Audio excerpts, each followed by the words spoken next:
of things that should be tackled, and rather sooner than later, in terms of reforms in the market, the labor market, in the services market, and we hope that the new German government will cope with those issues as soon as possible. Obviously, a coalition government is always more difficult to manage, and that we will have to take that factor into consideration. But we hope that at the end of the day, the new German government will be capable of coping with those issues that need to be confronted as soon as possible. I think that the change in the relationship with the US, if we can put it that way, because it's perhaps that gives an idea of a major change that has never been the case, neither before nor after the difficulties on issues like Iraq and others. But I think that had already changed. After the difficult period during the Iraq crisis, in which we went also through a very difficult period within the EU, because we were split. Some member states took a position, some other member states took a different position.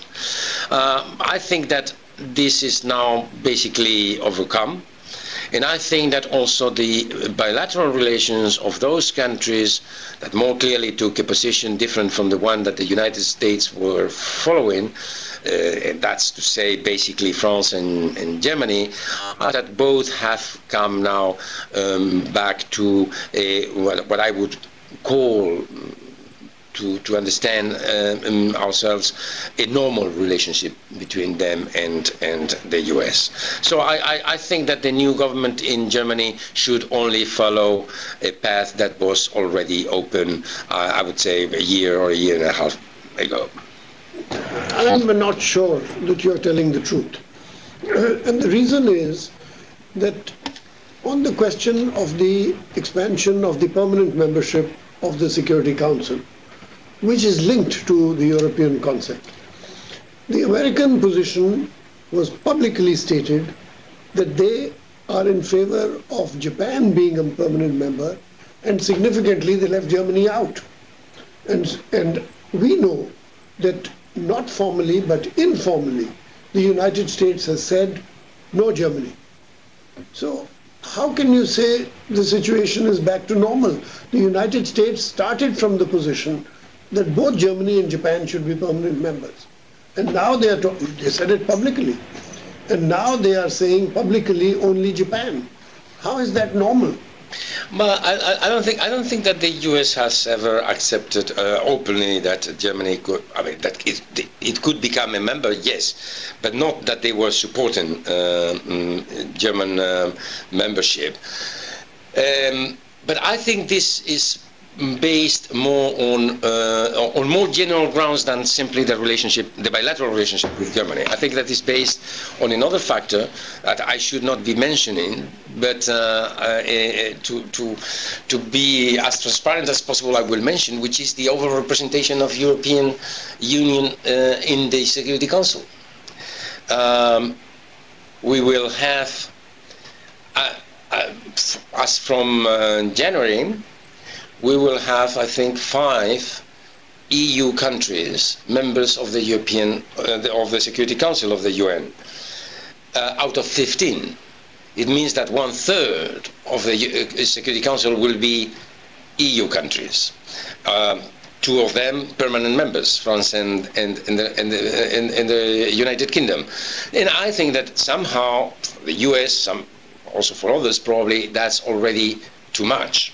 And they would not like perhaps to see this situation reinforced by adding again one more permanent European country. So I think it has to be analyzed rather in that dimension, and some other aspects also that I will not mention now because that would be too long to analyze, more than in the bilateral difficulty. Although it might still wait a little bit, but I think that sincerely the main reasons lie in a more long-term perspective and a longer-term analysis on the side of the United States on how the Security Council composition should evolve. Over to Roger Williams for a question. Good morning, gentlemen. My name is Anthony. I'm a freshman at Roger Williams University. In regards to the euro, it's my understanding that the original intention of the currency was not to challenge and eventually overtake the U.S. dollar. What measures are being taken to equalize the currencies, if there are any being considered? Could you repeat the whole question once over? There is a lot Certainly. of static which comes in. I think you're moving papers on the desk. Don't do that. Right. In regards to the euro, it is my understanding that the original intention of the currency was not to challenge and eventually overtake the U.S. dollar. Even though the United States has borrowed a lot of money from China and Germany, but the perception of the solidity of the dollar is there. How is this going to play out in the future? Because it appears that the euro is getting more solidity than is the dollar.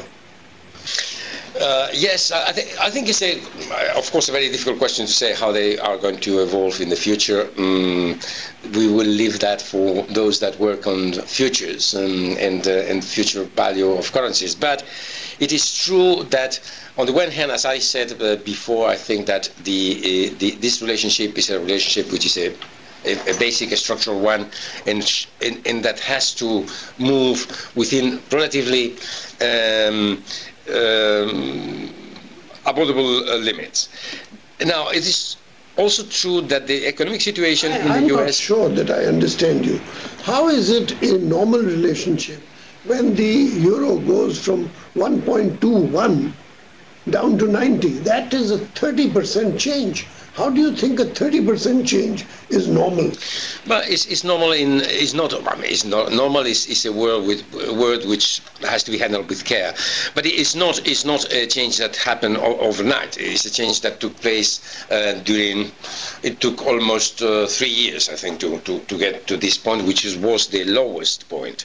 And of course, it's a significant difference. But what I mean is that is probably the margins within which this is going to fluctuate in the future.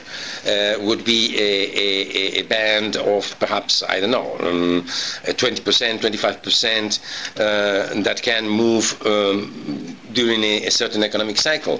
The question is that the economic situation in Europe and the US is quite different.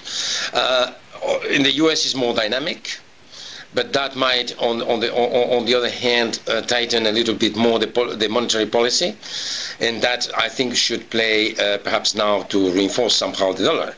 In Europe, unfortunately, we are still living through a period of certain sluggishness in what the economic activity is concerned, particularly Germany. And Germany, of course, is in many respects the motor of the European economy. So that means that the monetary policy has remained quite stable during the last 3, 4, 5 years, giving perhaps as a result a very strong stability for the euro. This, of course, will depend on the different policies, economic policies that are taken in one side and other side of the Atlantic. For the time being, they are not coincident. So the question is something being done to narrow the difference? My short answer would be, right now, no, nothing is being done to narrow that difference. But probably the evolution of our two economies will go in a way that in a horizon of perhaps 1, 2 years, there might be some confluence in those policies, and then perhaps the differential would narrow. But right now there is nothing being done in that respect. Over to West Michigan for a question, and I forgot to welcome West Michigan in the past because this is the first time that they are participating. So welcome to this hub of Fairleigh Dickinson, which enables the Ambassadors Club to reach out to so many universities at the same time. Over to West Michigan for a question. Thank you, Ambassadors. My name is Clifton Hartsook. I'm a senior at Western Michigan University. No, louder, please. My question is about, in the case of oppressive regimes in the world where sanctions have been placed in an effort to make changes within the country,